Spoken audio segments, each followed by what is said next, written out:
Hello and welcome to Night Frights. I'm your host, Jon F. Merz. Tonight we read the second part of The Longest Walk. Samuel Collins has just left the tavern.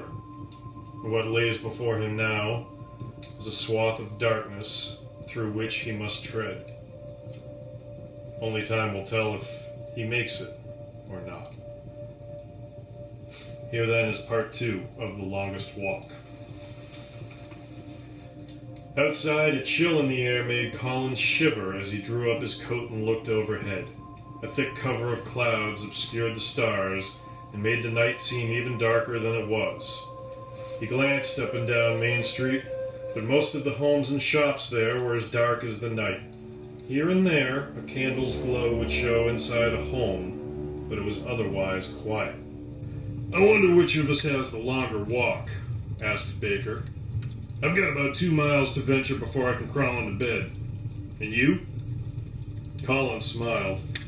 2, but I can have it if I cut across Noon Hill. "Should have ridden Betsy in for this," said Baker to himself. "But I hate the thought of her standing here shivering while I'm all comfortable inside." Collins nodded. "Same, plus the walk after a few pints always does me good. Helps me wake up in the morning without a hurting head."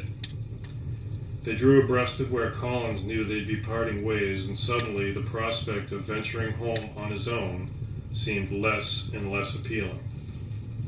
"You really think it's a wolf?" asked Baker then. "Haven't seen him around here for years. Most folks that they moved west, I reckon." "I saw the tracks," said Collins, "but it was on its own. I suppose that's some measure of comfort. At least it's not a pack of them foraging for food around here. They could take us all for what we have and still be hungry." "A lone wolf," said Baker. He shook his head. "Probably has the coyotes running scared." "Probably so." Collins took another moment to breathe in the cool night air and then set his sights on the swath of dense and dark forest that lay before him. A mile. That was all.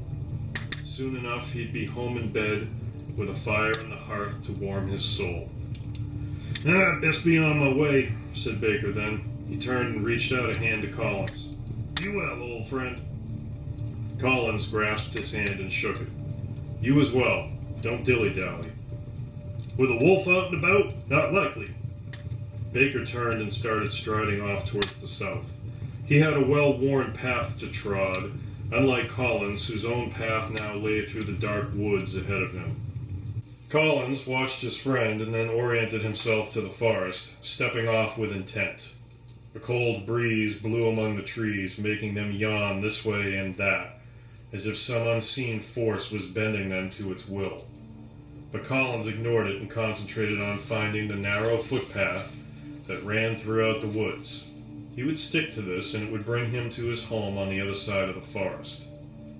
As he walked, his boots seemed to make the loudest sounds with every step. Twigs and branches and dead leaves crunched underfoot, popping and cracking and piercing the silent night. The clouds overhead broke away, and a brilliant moon spilled its light across the trees and further down into the canopy under which Collins walked briskly. The deeper he penetrated into the woods, the longer the shadows grew. He could hear the sounds of the forest around him now, the nocturnal forays by the smaller animals that populated the woods around Medfield, and the prey they chased. Without thinking, Collins reached up and closed his hand around the small crucifix that hung about his neck. He wasn't a religious man by any means. Certainly not the sort that would tolerate the manner by which the Puritans had run things. Collins was fond of saying that if God was truly around, then he'd make his presence known when it suited him, not when someone went to church and knelt on a single day. But, with that said, Collins was perfectly happy letting others worship as they saw fit. His hand was sweaty against the metal. It had been a gift to him from his wife before she'd succumbed to consumption some years prior. She'd been more of a worshiper than Collins, something she tried to instill in him, to no avail save for this one time when she presented him with the crucifix and told him that she hoped he'd wear it forever. Collins knew it must have cost her a great deal. It wasn't pewter or lead. No, Sarah had insisted it be made from the best metal she could afford. And Collins, despite its religious significance, treasured it. Even more now that Sarah was dead and buried, long since off to the afterlife. He kept to his vow to wear it, and suddenly, in spite of his reluctance to call himself a follower of the church, he felt like praying to God.